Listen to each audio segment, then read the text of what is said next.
Dar la bienvenida esta tarde a Miguelina y a Chantal, que ya tenían ganas de estar aquí presentes después de tanto culto por internet. Ya era hora de que estuvieran aquí entre nosotros. Le damos un aplauso de bienvenidas a ellas, que Dios las bendiga. Bienvenidas a vuestra casa. Gloria a Dios, qué bueno. Recién hemos terminado un culto, lo empezamos, como bien saben ustedes, a las 5. Y bueno, esto pues un poquito con prisa, ¿no? Para que después pudiéramos comenzar este segundo culto. Solamente tengo un anuncio y es el siguiente. El jueves vamos a tener culto aquí. Y yo les voy a decir por qué lo vamos a tener. Porque es el último domingo, el último día del año, el día 31.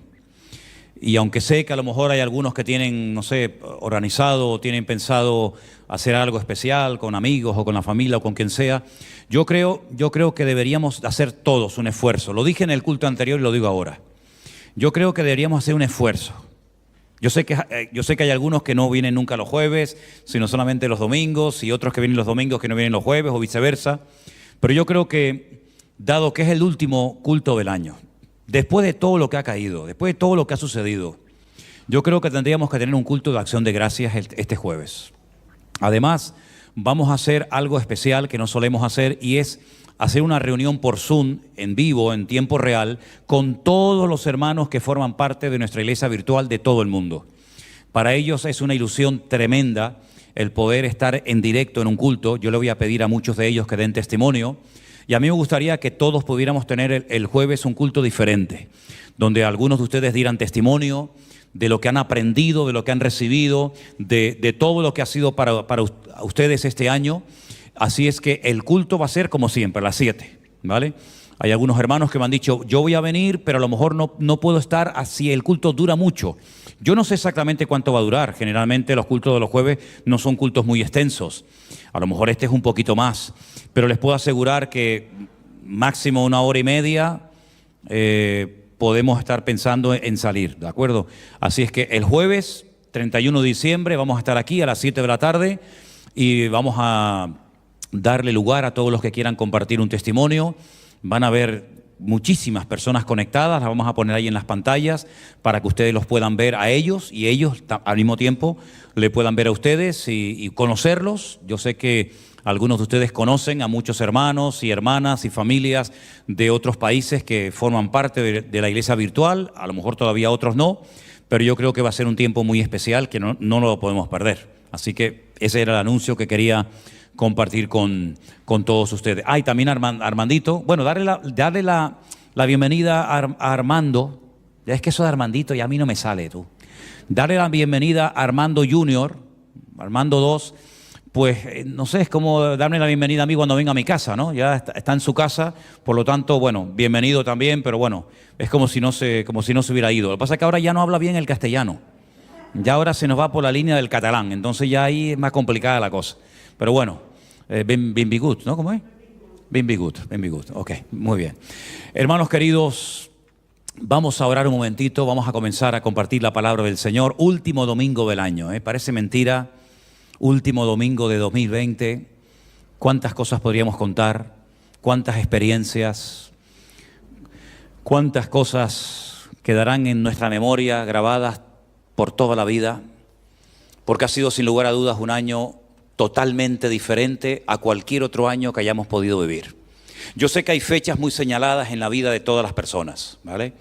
O sea, el nacimiento de un hijo, el día que te casaste, el día que, no sé, cada uno tiene sus fechas, ¿verdad? Pero sin lugar a dudas el año 2020 no lo va a poder olvidar la humanidad, y menos los cristianos. Porque ha sido un año en el que millones y millones de seres humanos hemos tenido un denominador común. Todos hemos estado encerrados. Todos hemos visto algo que nunca en la historia había sucedido, pero yo también creo que el que dijo alto y nos frenó fue nuestro Dios. Y Él nos dio una oportunidad para reflexionar y para meditar sobre muchas cosas. Y en este último domingo del año yo tengo un mensaje para compartir con ustedes, pero me gustaría que hiciéramos una oración antes, ¿de acuerdo? Oramos al Señor. Padre Celestial, te doy muchísimas gracias en esta tarde, Dios mío, por este privilegio que nos das de estar aquí reunidos, Señor. Gracias por todo el camino que hemos recorrido juntos, por todo lo que hemos aprendido, todo lo que hemos recibido de parte tuya. Señor, en esta tarde abrimos nuestros corazones y nuestra mente para oír tu bendita palabra, Señor. Háblanos y ministranos a través de ella y que podamos salir de aquí renovados y fortalecidos y podamos, Señor, oír tu voz y podamos aprender todo aquello que tú tienes preparado para cada uno de nosotros. Bendice nuestras vidas y dirige todo en el nombre de Jesús. Amén. Y amén. Voy a leer algunas porciones en esta tarde, que las vamos a poner ahí en la pantalla, y vamos a encontrar que hay una palabra que se repite, una palabra que aparece en todos los textos que voy a leer, y me gustaría que reflexionáramos un poco acerca de esa palabra. Empezamos por Hechos capítulo 13, por favor, a partir del versículo 16. Hechos capítulo 13, versículo 16. La palabra de Dios dice así: varones israelitas y los que estáis y los que teméis a Dios, oíd. El Dios de este pueblo de Israel escogió a nuestros padres y enalteció al pueblo, siendo ellos extranjeros en la tierra de Egipto, y con brazo levantado los sacó de ella. Estas son palabras de un mensaje que Pablo estaba dando un día que se estaba despidiendo de un grupo de hermanos. Verso 18. Y por un tiempo como de 40 años, lo soportó en el desierto. Y habiendo destruido 7 naciones en la tierra de Canaán, les dio en herencia su territorio. Después, como por 450 años, les dio jueces hasta el profeta Samuel. Luego pidieron rey y Dios les dio a Saúl, el hijo de Cis, varón de la tribu de Benjamín, por 40 años. Quitado les levantó por rey a David, a quien dio también testimonio diciendo: he hallado a David, hijo de Isaí, varón conforme a mi corazón, quien hará todo lo que yo quiero. De la descendencia de y conforme a la promesa, Dios levantó a Jesús por Salvador a Israel. Antes de su venida predicó Juan el bautismo de arrepentimiento a todo el pueblo de Israel. Mas cuando Juan terminaba su carrera, dijo: ¿quién pensáis que soy? No soy yo él, mas he aquí viene tras de mí uno de quien no soy digno de desatar el calzado de sus pies. Varones, hermanos, hijos del linaje de Abraham, y los que entre vosotros teméis a Dios, a vosotros os es enviada la palabra de esta salvación. Porque los habitantes de Jerusalén y sus gobernantes, no conociendo a Jesús, ni las palabras de los profetas que se leen todos los días de reposo, las cumplieron al condenarle. Quédense con esta expresión: no conociendo a Jesús, ni las palabras de los profetas que se leen todos los días de reposo, las cumplieron al condenarle. Pablo está despidiéndose y está dando un extraordinario recorrido por la historia del pueblo de Israel, diciéndoles cómo Dios fue escogiendo a distintos personajes, usándolos en su momento y en su generación, hasta llegar el nacimiento de Jesús, el Mesías. Y de esa manera traer salvación al pueblo de Israel y a toda la humanidad. Ahora bien, si estos gobernantes que estaban vivos durante su época, gobernantes religiosos y políticos, hubieran realmente entendido que Él era el verdadero Mesías, por sentido común, nunca lo hubieran podido crucificar. Porque ¿cómo van a crucificar al verdadero Mesías? ¿Cómo van a crucificar al Hijo de Dios? ¿En qué cabeza cabe eso? Pero dice la Biblia que no conociendo a Jesús, es decir, por ignorancia de la persona de Cristo y de las escrituras que hablaban de Él, por ignorancia lo crucificaron y de esa manera se cumplieron las profecías. Es decir, que la ignorancia jugó a favor del cumplimiento profético de todo lo que estaba escrito acerca del Señor en la Biblia. Es interesante, ¿verdad? Antes de Cristo habían venido falsos mesías y después de Cristo siguieron viniendo otros mesías que durante un tiempo tuvieron su tiempo de gloria y juntaron a unos cuantos, pero al final todo se diluyó y no quedó nada de eso. Pero cuando viene el verdadero Mesías, al que han estado esperando sus antepasados por siglos, resulta que van y lo matan. Y uno dice, ¿cómo es posible que al verdadero Mesías, al que cumplió casi 300 profecías de la Biblia, para que quedara bien claro que él no era un impostor más, ¿cómo es posible que lo mataran? Es que no cabe en ninguna cabeza. Tenían que haberlo defendido a muerte. Incluso el mismo Pilato, que no era judío, dice, ¿pero vais a crucificar a vuestro rey? Y ellos le contestaron y dijeron, nosotros no tenemos ningún otro rey más que al César. El día que lo crucificaron, encima de su cabeza pusieron la causa, el motivo por el cual todo el mundo tenía que recordar que estaban crucificándolo a él, y pusieron Jesús Nazareno, rey de los judíos, en idiomas conocidos de la época, latín, griego y hebreo, para que todo el mundo supiera que allí estaba muriendo un rey, el rey de los judíos. Pero lo hicieron por ignorancia. Y la ignorancia, repito, jugó a favor del cumplimiento de las profecías. Si analizamos lo que el hombre puede llegar a hacer por ignorancia, nos quedamos con la boca abierta. Porque se han cometido crímenes, se han hecho guerras, se ha hecho todo tipo de barbaridades a lo largo de la historia, envenenados o seducidos o arrastrados por la ignorancia. Prueba de ello, que a Jesús, todo el sistema judicial de su época, todo el sistema religioso y político, por ignorancia, jugó en su contra, pero sin darse cuenta, jugó a favor del plan redentor de Dios. El mismo apóstol Pablo, siendo todo un rabino famoso y reconocido y de renombre, capaz de viajar a naciones extranjeras para traer a Jerusalén a los cristianos de la época y forzarlos a renegar de Cristo, dice que muchas de las cosas que hizo, las hizo por ignorancia. Leamos, por ejemplo, en 1 de Timoteo, capítulo 1, versículos 12 y 13, y fijaros lo que dice Pablo en esa carta. Doy gracias al que me fortaleció, a Cristo Jesús, nuestro Señor, porque me tuvo por fiel poniéndome en el ministerio. Habiendo yo sido antes blasfemo, perseguidor e injuriador, mas fui recibido a misericordia porque lo hice por ignorancia, en incredulidad. Llegó a perseguir a gente, llegó a viajar al extranjero para llevar obligados a gente a Jerusalén para que renegaran de Cristo. Y la pregunta es, ¿y cómo un hombre tan culto, tan preparado, tan inteligente, se dedicó durante tiempo de su vida a meterse y a perseguir a la gente que no creían como él? ¿Pero qué más te da a ti lo que crean los demás? Vive tu vida y deja de vivir a los demás. ¿Tú no crees en Cristo? Pues no creas. ¿Y aquellos creen? Pues déjalo. No. Él creía que su deber no solamente era ser fiel a la ley de Moisés, sino además perseguir e impedir a toda costa y hacer todo lo que estuviera a su alcance para que ese movimiento que recién estaba levantándose en su tiempo no tuviera éxito. Y todo eso lo hizo por ignorancia. Sí, las barbaridades y las locuras que un hombre, que un pueblo, que un dirigente puede llegar a hacer y a decir por ignorancia.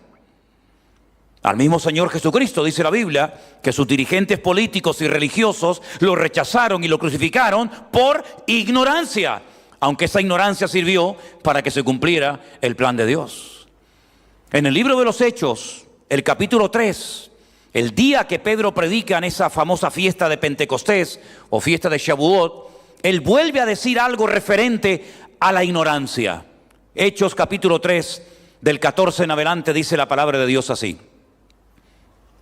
Mas vosotros negasteis al santo, al justo, y pedisteis que se os diese a un homicida. Está hablando de Barrabás. Matasteis al autor de la vida, a quien Dios ha resucitado de los muertos. De lo cual nosotros somos testigos. Y por la fe en su nombre, a este, recién se acaba de hacer un milagro, que vosotros veis y conocéis, le ha confirmado su nombre, y la fe que es por él ha dado a este completa sanidad en presencia de todos vosotros. Mas ahora, hermanos, sé que por ignorancia lo habéis hecho, como también vuestros gobernantes. Y coinciden las palabras de Pedro con las de Pablo, aunque hay un espacio de tiempo entre uno y otro, pero los dos dicen que todo lo que sucedió en Jerusalén en aquella generación, en aquel tiempo, fue debido a la ignorancia de los dirigentes políticos y religiosos de Israel. ¿Qué les parece? Por ignorancia Pablo persiguió a la iglesia, por ignorancia crucificaron a Cristo, por ignorancia se han hecho guerras, por ignorancia se han cometido barbaridades a lo largo de la historia. Y todos nosotros, antes de conocer a Cristo, la Biblia nos da a entender de que lo que vivimos antes de Cristo se caracterizó, nos guste o no, por la ignorancia. ¿Cuántas cosas hicimos, practicamos y divulgamos a los demás, creyendo que eran correctas? Tradiciones, costumbres, palabras, cosas que heredamos sin comprobar a la luz de la Biblia si eran verdad o no. Y las hacíamos y las repetíamos por ignorancia, creyendo que esas cosas, que esas prácticas, que esas tradiciones y costumbres nos acercaban a Dios. Resulta que estaban haciendo todo lo contrario. Nos estaban apartando y alejando cada vez más de Dios, creyendo en nuestra sincera ignorancia que lo estábamos haciendo bien. Resulta que lo estábamos haciendo todo peor y fatal. Y este factor de la ignorancia en los últimos tiempos, en estos tiempos, va a jugar un papel fundamental. Porque otra vez, como en la época de Jesús, se cumplieron docenas y docenas de profecías por la ignorancia de los líderes de la época. En estos postreros días, en esta generación, se van a volver a cumplir un montón de profecías debido a lo mismo, a la ignorancia de los líderes del mundo. Y por eso se va a levantar personajes como el anticristo, apoyado por los líderes y los dirigentes de las naciones. ¿Y cómo lo hacen? Por ignorancia. Y por eso van a apoyar a un señor llamado el falso profeta.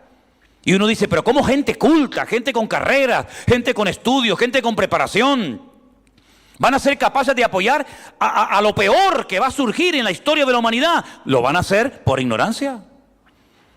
Ahora, la ignorancia no es una excusa, ¿sí? La ignorancia no es una excusa. La ignorancia es el terreno favorito del diablo. Porque cuanto más ignorante sea un pueblo, más fácil es dominarlo y controlarlo. Cuanto más ignorante espiritualmente hablando sea un creyente, más fácil le resultará al diablo asustarlo, amedrentarlo, angustiarlo y afligirlo. Porque Satanás se mueve como pez en el agua en el terreno de la ignorancia. Pero hemos leído en esta tarde, primera de Tesalonicenses, capítulo 5, que nosotros ya no somos hijos de las tinieblas o de la ignorancia, sino que en nosotros ha venido un conocimiento, una información que nos ha cambiado la vida. Y esa información o conocimiento nos ha venido de la fuente que no está contaminada ni manipulada, que es la Biblia, la palabra de Dios, que ha llegado a nosotros milagrosamente. Por lo menos en mi caso, y sé que en muchos de ustedes milagrosamente, porque yo nunca la busqué y nunca me interesé por nada de esto. Por lo tanto, para mí es un milagro que el Señor se haya aparecido en mi vida y me haya cambiado la vida, porque si yo lo hubiera buscado, pues hombre, pues el que busca halla. Pero es que yo era todo lo contrario. Yo no buscaba ni me interesaba nada de esto. Dios me encontró a mí, yo no lo encontré a Él, Él me encontró a mí cuando estaba perdido. Y cuántas veces, a veces por ignorancia creemos, ¿verdad?, que lo que hacíamos antes era lo correcto, y ahora que conocemos la fuente, la Biblia, la verdad, pues nos damos cuenta de que nuestra vida fue una vida realmente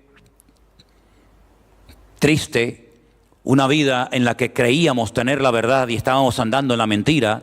Y menos mal, gracias a Dios, que un día tuvimos un encuentro personal con Cristo. Si no, seríamos uno más de la masa, siendo como los borregos, siguiendo la corriente de este mundo, sin darnos cuenta de que nos dirigíamos directamente al precipicio y terminaríamos con nuestra vida. En cierto sentido, la humanidad se está suicidando. La diferencia es que unos lo hacen así en un momento y otros lo van haciendo poco a poco. Pero realmente la sociedad, el mundo, se está suicidando, se está matando a sí misma. Y por eso vino Cristo. Y por eso en estos días, como en cualquier otro momento del año, que lo podemos hacer con toda libertad, pero en estos días estamos recordando, los que creemos en Él, que Él vino a este mundo con un propósito. Y cuando vino, imperaba, reinaba la ignorancia. Y cuando vuelva a venir, seguirá estando el mismo espíritu de ignorancia, como si fuera un humo que se ha esparcido por todas las naciones y ha envenenado las mentes y las conciencias. Pero menos mal que siempre en medio de la ignorancia y de la corrupción y de la indiferencia y de la burla, siempre ha habido un remanente, un grupo que ha marcado una diferencia. Ya Abel marcó una diferencia, aunque eran poquitos, pero ya era diferente. Ya Noé marcó una diferencia en su generación, ya lo hizo Moisés, ya lo hizo Abraham, ya lo hizo José en Egipto, ya lo hizo Daniel en Babilonia, y ahora nos toca a ti y a mí, en medio de la ignorancia que impera, financiada y apoyada por los poderes, pues nos toca a nosotros marcar una diferencia y decir que el Señor Jesucristo, así como nació hace 2000 años, volverá otra vez y volverán otra vez a cumplirse las profecías en medio de un ambiente de ignorancia. ¿Cuántos dicen amén? Es decir que, sea como sea, Dios nunca pierde. Que creen en Él, gloria a Dios. Que no creen en Él y son ignorantes, gloria a Dios. Porque sea como sea, la palabra de Dios sí o sí se va a cumplir en nuestras vidas. ¿Cuántos dicen amén? Ahora, dice en Hechos capítulo 20, del versículo 22 al 23, vamos a leerlo. Ahora he aquí, este es Pablo, después de haber viajado durante años, después de haber establecido iglesias en muchas partes, él dice estas palabras: he aquí, ligado yo en espíritu. Y uno dice, bueno, ¿y esto qué es de ligado en espíritu?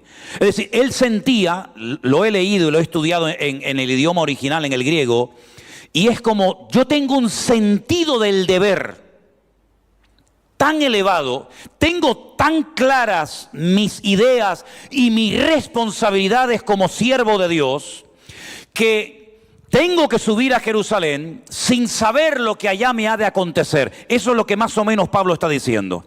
Es decir, él siente en su corazón que ha llegado el momento de subir a Jerusalén, no sabe lo que le va a acontecer, no sabe lo que le espera, pero él siente en su corazón el deber, la carga, la obligación de subir allí a Jerusalén y hablar de Dios, como lo ha hecho en otros países, en otras ciudades.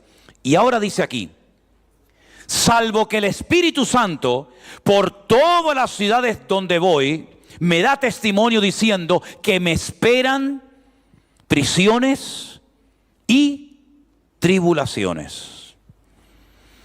Pero de ninguna cosa hago caso, ni estimo preciosa mi vida para mí mismo, con tal que acabe mi carrera con gozo y el ministerio que recibí del Señor Jesús, para dar testimonio del Evangelio de la gracia de Dios. Es decir, Pablo se siente deudor con sus compatriotas.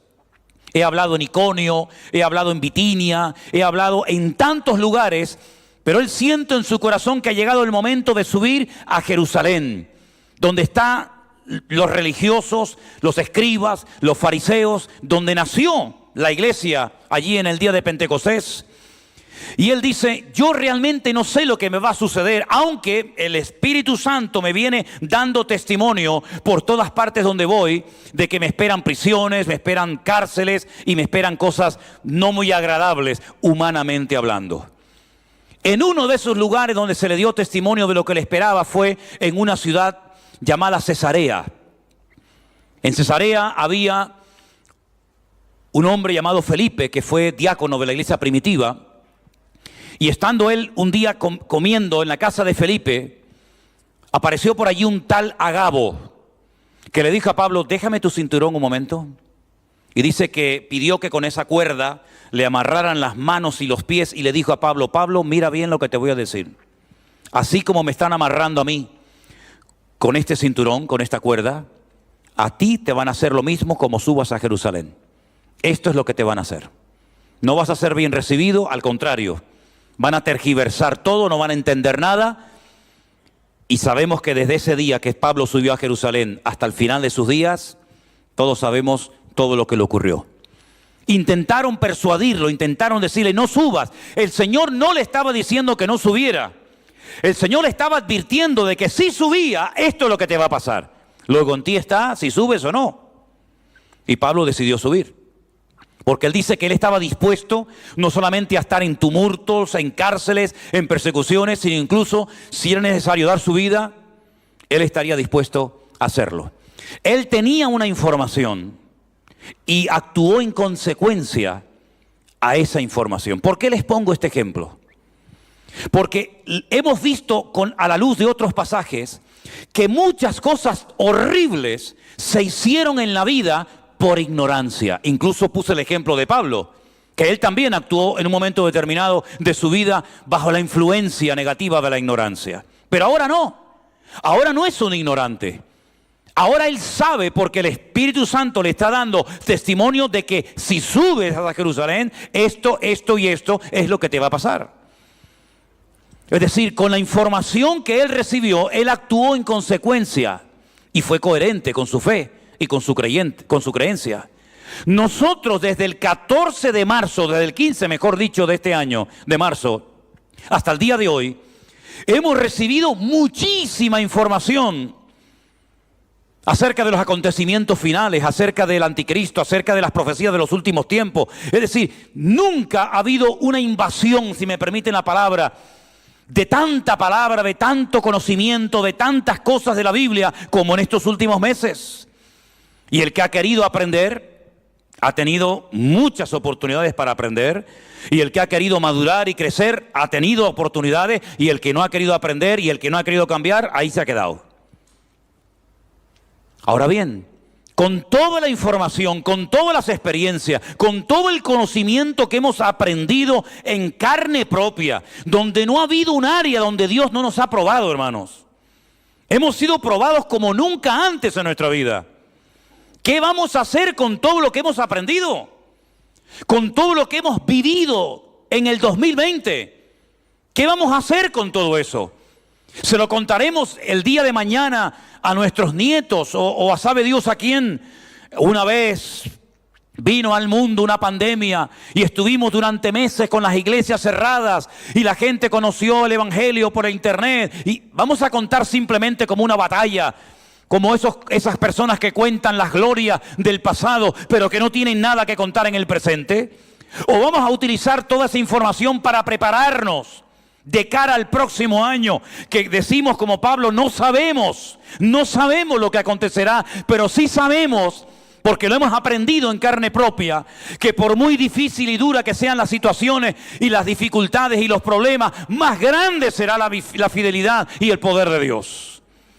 Quiero decirles que en el Antiguo y Nuevo Testamento hay personas que por lo que vivieron fueron preparadas para después servir al Señor con efectividad. Por ejemplo, alguien se podría preguntar, ¿por qué el Señor permitió que aquel pobre muchacho llamado José, que era un buen chico, un chico espiritual, un hombre, un joven responsable, ¿por qué Dios permitió que las pasara canutas y las pasara tan mal?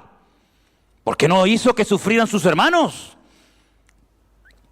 ¿Por qué hace que sus hermanos lo odien y lo miren como un competidor cuando era todo lo contrario? ¿Por qué quieren matarlo? Después, gracias a Dios, lo vendieron. ¿Por qué llega a Egipto y parece que va de mal en peor? Y cae en la casa de un buen hombre que lo compra y se fía de él, y resulta que se levanta la mujer de su amo y lo denuncia y lo meten en la cárcel por un delito que no había cometido. Y estando en la cárcel ayuda a los presos y los presos salen y se olvidan de él. Pero ¿cómo es posible que una persona tan buena padezca tanto en la vida? A veces alguien se pregunta eso, ¿verdad? Y hay profetas como por ejemplo Habacuc que le decían a Dios, ¿pero por qué? ¿Por qué tiene que sufrir el bueno? Y parece que al malo le va todo bien. Y muchas veces también Job se queja con Dios y Dios le dice, ¿terminaste? Ahora escúchame a mí y te voy a hacer una serie de preguntas. Y lo sorprende y le muestra que hay cosas que a priori no entendemos, pero que al final dan resultado y vemos el por qué Dios permitió aquello. Y vamos a entender por qué Dios permitió esto en el 2020. Claro que lo vamos a entender y lo vamos a comprender. Y de dónde salió y por qué salió y quién lo hizo y quién no lo hizo. Vamos a entenderlo. No les quepa a ustedes la menor duda. Estamos haciendo la historia. Pero la historia se escribirá y la podremos leer y repasar. Y la historia nos demostrará que aquello no fue casualidad, sino que fue todo un propósito. Y además de la historia secular, tenemos la palabra de Dios, que a través de ella nos hemos dado cuenta de que todo esto es simplemente un botón de muestra para que el mundo sepa que en una hora puede cambiar el mundo. Y el rico puede terminar en la miseria más absoluta. Y que una persona que parece que lo controlaba y lo sabía todo, pues puede terminar loco y suicidándose y tirándose de un puente abajo. Y hemos visto cosas tremendas en este año de gente que de repente lo ha perdido todo, cuando parece que ellos tenían el mundo en la mano y todo lo que anhelaban y querían lo conseguían, y ahora resulta que la gran industria del turismo, que el año pasado trajo a 80 millones 80 millones de personas las trajo aquí a nuestro país. Y eso implica trabajo, y eso implica prosperidad, y eso implica no sé qué. Resulta que se cerraron las puertas y ahora no vienen ni las moscas. ¿Y ahora qué hacemos con tantos hoteles? ¿Y ahora qué hacemos con tanta industria del turismo? José entendió que todo lo que sufrió tuvo un propósito. Él no iba a crecer en la adulación. Nadie crece en la adulación ni en el aplauso. Es más, todo eso te puede echar a perder. José creció en la adversidad. José aprendió a descubrir la fidelidad de Dios en la cárcel. José se dio cuenta de que el sistema judicial de su época era una porquería y no servía para nada, como el de la época de Jesús. Tantos religiosos, tanta Torá, tanta Biblia, tanto conocimiento, y al final llegan y prefieren a un criminal antes de votar y de apoyar al verdadero Mesías. ¿No nos dais cuenta de que cuanto más podrido y cuanto peor esté la situación del mundo, más se glorifica a Dios en medio de todo eso? Queridos hermanos, hoy tiene todo el mundo la confianza y la fe en la famosa vacuna. Bueno, vamos a ver dentro de unos meses. Vamos a ver si verdaderamente esto era la panacea, esto era el remedio para el mundo, o vamos a ver lo que sucede. Porque esto no ha hecho más que empezar. Pero David también entendió que los celos de Saúl, Dios los utilizó para forjar su carácter. Tuvo que huir durante años por todo un desierto que lo conoció como la palma de su mano y que le vino de maravilla para después poder librar batallas contra los filisteos, y no se le escapaba ni uno. Todos los grandes hombres y mujeres de Dios que sufrieron a lo largo de la historia entendieron que a veces el sistema era corrupto, que los hombres eran injustos, que la ignorancia era tremenda. Pero Dios siempre sacaba partida y gloria para su nombre a través de todas esas circunstancias terribles. ¿Ustedes piensan que fue casualidad que Pilato se lavara las manos? ¿Ustedes piensan que fue casualidad que votaran por Barrabás en vez de por Jesús?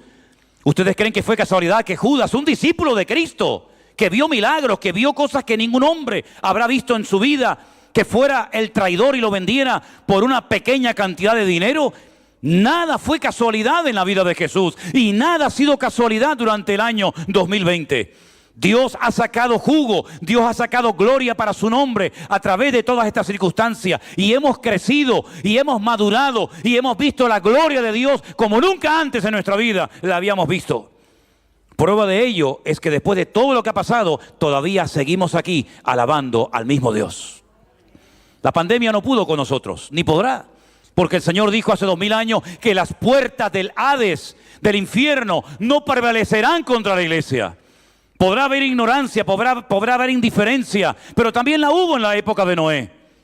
Pero fue lo que a él le ayudó a motivarse, a involucrar a su familia para el servicio de la obra de Dios. Y gracias a la fidelidad de aquel hombre, la obra de Dios se pudo terminar y la humanidad se salvó.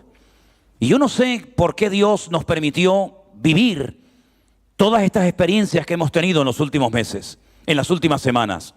¿Por qué Dios de repente cortó el grifo y dijo, no, a orar, ven, a orar? Pero si yo antes oraba poco y ganaba mucho, sí, pero esa no es una vida correcta. El pan nuestro de cada día tiene que ser la tónica en nuestra vida. Y a veces Dios dice alto, pero no porque nos odie, sino todo lo contrario, sino porque quiere enseñarnos a madurar y a crecer y a no depender de un sueldo, a no depender de una paga del gobierno, a no depender de mi habilidad como hombre que me ha abierto camino en la vida y yo he librado 20.000 batallas, sino Dios dice, me parece muy bien, pero a partir de ahora vas a vivir como yo quiero que vivas. Y eso no se aprende leyendo un libro. Eso no se aprende escuchando sermones, sino eso se aprende en la escuela de la soledad y del anonimato, donde Dios moldea nuestro corazón, pero cuando salgamos de ahí, después de haber padecido un poco de tiempo, Él mismo nos afirme, perfeccione y establezca para su honra y para su gloria. ¿Cuántos dicen amén? Así que la ignorancia jugó un papel importante en el cumplimiento de las profecías y lo va a volver a jugar en los últimos tiempos. Pero la Biblia no solamente da información, sino nos prepara para lo que viene en el futuro. Y les voy a poner un ejemplo. Este joven que estaba en la cárcel en aquel momento, en el peor momento de su vida, abandonado, seguramente flaco, mal comido, mal alimentado, mal vestido, Finalmente el Señor dice, ahora. Y lo sacan de la cárcel. Y lo llevan a nada más y nada menos que al hombre más poderoso de toda la humanidad en aquel tiempo. Al mismísimo faraón de Egipto. Y el faraón de Egipto, con todos sus hechiceros, con todas sus riquezas y con todo el rollo que tenía montado, tiene que depender de un preso hebreo para que le interprete unos sueños que nadie es capaz de decirle lo que significan. Y José le dijo, mira, Dios te ha mostrado lo que va a pasar en los próximos 14 años en el mundo. Esos 14 años están divididos en dos partes. Unos 7 años de una abundancia espectacular, donde las cosechas serán como jamás en la vida las ha habido ni las habrá. Y otros 7 años representados por las famosas vacas flacas, que terminarán olvidando la prosperidad que hemos tenido. Lo que tienes que hacer es prepararte, porque si no te preparas cuando tienes, cuando no tengas, no te vas a saber preparar. Tienes que saber prepararte en la abundancia, para que cuando venga la escasez, estés preparado y no solamente tengas la información, sino la preparación. Porque la Biblia te informa y te prepara. Algunos utilizan la Biblia única y exclusivamente como fuente de información, pero no de preparación. Y Dios lo que quiere es informarte y que te prepares con esa información, porque si no, no te sirve de nada. Y entonces Faraón dijo, tú eres esa persona idónea que me va a organizar, me va a hacer una reestructuración de toda la economía del país, y lo puso como un ecónomo, lo puso como un esclavo culto con la responsabilidad de organizar toda la economía del país. Increíble, ¿verdad? Con esa información le cambió el rumbo al mundo. Y millones de personas se salvaron gracias a la información y a la preparación que vino a consecuencia. Hoy en día está pasando exactamente lo mismo. Hoy en día el Señor sigue hablando a su pueblo, a su iglesia, y está utilizando a sus hijos para que tengamos la información correcta de la Biblia. Y hermanos, ustedes tienen una información muy grande de la Biblia, ¿eh? Hay gente que nos escribe y nos dice, yo he aprendido con ustedes viendo los cultos más que en 20 años de mi vida.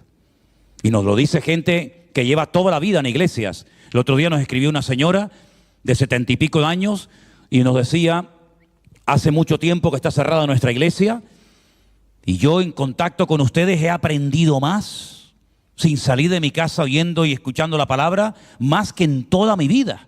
Y gloria a Dios, está bien. Pero toda esa información que hemos recibido nos tiene que ayudar para prepararnos, para que aquel día no nos sorprenda como ladrón en la noche. Muchos tenían la información de que iba a llover, pero no hicieron cambios, no se prepararon y se los llevó a todos. Muchos tenían la información de lo que iba a pasar en Sodoma y Gomorra, pero no hicieron cambios y se murieron todos. Muchos tenían la información de lo que Dios quería, de lo que Dios demandaba, pero no actuaron en consecuencia. Y hoy en día el Señor no le va a permitir más a su iglesia que se mueva en el terreno de la ignorancia. Porque ya bastante hemos perdido el tiempo en la ignorancia, en opiniones y en conjeturas. Y ahora ha llegado el momento de que con toda esa información nos preparemos para darle la bienvenida con optimismo y con fe y confianza en el Señor al próximo año. Que solamente Dios, solamente Él, el eterno nuestro Dios, sabe lo que va a suceder y cómo va a suceder, pero nosotros ya hemos aprobado el examen. Nosotros hemos aprendido, nuestra fe ha madurado, nuestro conocimiento ha crecido, nuestra comunión con el Señor se ha consolidado. ¿Por qué? Porque hemos visto la mano de Dios en la adversidad. Hemos visto cómo el Señor nos ha ayudado a salir de la oscuridad. Hemos visto cómo el Señor ha prosperado a la iglesia. Hemos visto cómo el Señor nos ha preparado en todo este confinamiento y pudimos volver a abrir las puertas y seguir celebrando cultos como si no hubiera pasado absolutamente nada. Pero cuando abrimos la iglesia, los que vinieron en aquellos primeros cultos vinieron completamente diferentes a antes de la pandemia. ¿Por qué? Porque aprendimos en nuestras casas que nuestro Dios es fiel, no solamente a nivel de iglesia, sino a nivel familiar, a nivel particular. Y el Señor nos ha cuidado y bendecido hasta el día de hoy. ¿Cuántos dicen amén? Así que, hermanos, vendrán tiempos de ignorancia, vendrán personas que se burlen, vendrán personas que pasen de todo, que digan que es mentira, pero es que esto no es nada nuevo. ¿No decía Pedro en una de sus cartas, no os sorprendáis, hermanos, del fuego de prueba que os ha sobrevenido, como si alguna cosa extraña os aconteciese. ¿Saben lo que ha ocurrido en este tiempo? Lo mismo que no ocurría desde el siglo I. Han ocurrido en estos meses cosas que hacía siglos que no ocurrían. En el pueblo de Israel, desde que salieron de Egipto, no habían celebrado una fiesta de Pesaj o de Pascua sin poder salir a la calle. Eso pasó en Egipto, que celebraron la fiesta de la Pascua de puertas para adentro, no podían salir fuera porque afuera estaba el ángel de la muerte destruyendo a todos los primogénitos. Y eso no había ocurrido nunca, ni en la Segunda Guerra Mundial. Y volvió a ocurrir este año. En el siglo I, cuando Pedro tiene en su corazón la carga de escribirle a los dispersados, es decir, él no le escribe como Pablo a una iglesia. Por ejemplo, esta carta es para ustedes, los de Corinto. Ya está. Los de Esmirna ni se enteraban de aquella carta. O cuando escribió una carta a los filipenses, los colosenses ni se enteraban de aquella carta, a lo mejor nunca la leyeron. Pero Pedro escribió 2 cartas a todos los cristianos que habían tenido que salir huyendo a consecuencia de la persecución. Y por eso él dice, yo le escribo a todos los dispersados en Ponto, en Galacia, y entonces comienza a enumerar regiones inmensas con unas poblaciones gigantescas donde se habían ido a refugiar los cristianos. Y después les voy a contar por qué. Y entonces él les escribe y les dice, hermanos, a todos ellos, no os sorprendáis de las pruebas que estáis viviendo, porque todos vuestros hermanos en todo el mundo están experimentando y sufriendo y padeciendo las mismas pruebas que a ustedes les están pasando. Es decir, si un hermano en Bitinia leía la carta de Pedro, se sentía totalmente identificado con los hermanos de Ponto. O si un hermano de Ponto leía la carta de Pedro, se sentía completamente identificado con los hermanos de Jerusalén. ¿Por qué? Porque las pruebas se habían generalizado y extendido de tal manera que no había unas iglesias sin ser probadas o perseguidas y otras. No. Era algo generalizado. Y eso nunca había ocurrido desde el siglo I a la iglesia. Ha habido iglesias que han estado en la abundancia más absoluta y ha habido otras iglesias que han estado en la persecución y en las pruebas más terribles. Pero se está comenzando a hacer las pruebas homogéneas, ¿saben? Las pruebas son homogéneas y resulta que lo que nos ha estado pasando a nosotros aquí también le ha estado pasando a los cristianos multimillonarios de Estados Unidos, que no podían ir al culto, que se morían los miembros, que se morían los pastores. Y después nos escribe un hermano desde el sur de Argentina y nos dice, aquí también estamos confinados y con mascarilla y no podemos asistir a la iglesia. Exactamente lo mismo que un hermano que nos escribía de Japón, o de Australia, o de las islas del Caribe, o de cualquier otro lugar del mundo, o de Alaska, como nos han escrito. Y resulta que sin moverte de esta isla pequeña, que apenas ni se ve en el mapa, y que algunos no saben ni dónde se encuentra, resulta que nos hemos dado cuenta por internet y por las redes sociales que las mismas circunstancias de confinamiento, de crisis económica, de gente que se muere, de trabajos que se cierran, de empresas que se van al garete, están sucediendo las mismas cosas en todas las naciones del mundo. Y eso nunca había ocurrido desde el siglo I. Y ahora nos viene bien recordar el versículo. No os sorprendáis del fuego de prueba, hermanos, como si alguna cosa extraña os aconteciese, porque estas mismas pruebas las están experimentando todos vuestros hermanos en todas partes del mundo. ¿Qué les parece? Algo increíble. Se vuelve a cerrar el círculo, porque dice la Biblia, ¿qué es lo que será? Lo mismo que fue. Y quiero poner un ejemplo más que creo que nos va a ayudar mucho a entender lo que es la información y la preparación. Un día, saliendo del templo de Jerusalén, sus discípulos, orgullosos de su templo, le dijeron al Señor Jesucristo, Señor, mira qué pedazo de templo, qué maravilloso edificio tenemos. No solamente a ellos le había llamado la atención, la historia dice que los romanos, el imperio romano, cuando llegó a Israel, le llamaron la atención 3 cosas. Esto yo lo digo en los viajes cuando voy con gente allí. Los romanos nunca habían visto, nunca habían conocido, jamás habían estado en un mar donde la gente flota y no se ahoga. El Mar Muerto. Nunca habían visto a un pueblo que una vez a la semana pararan y no hicieran ninguna actividad, ni siquiera los animales trabajaran, el Shabbat, el día de reposo, y en Israel lo vieron. Nunca eso lo habían visto en ninguna parte del imperio.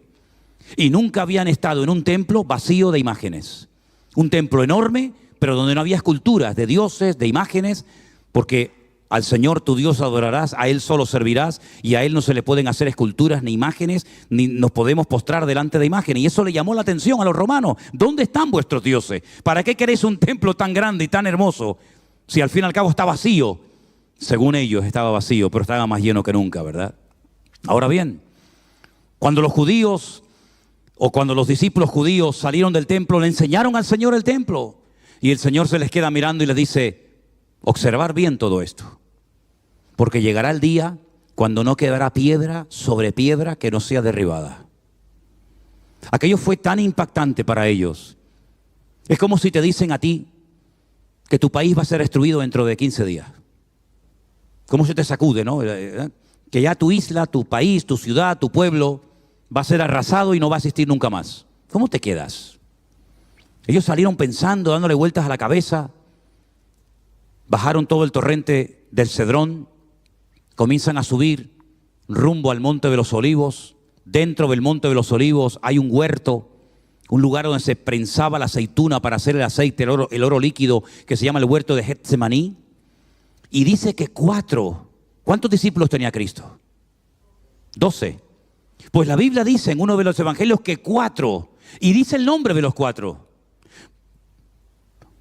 Pedro, Jacobo, Juan y Andrés. Pocas veces se menciona Andrés, ¿verdad? Pero ahí se menciona.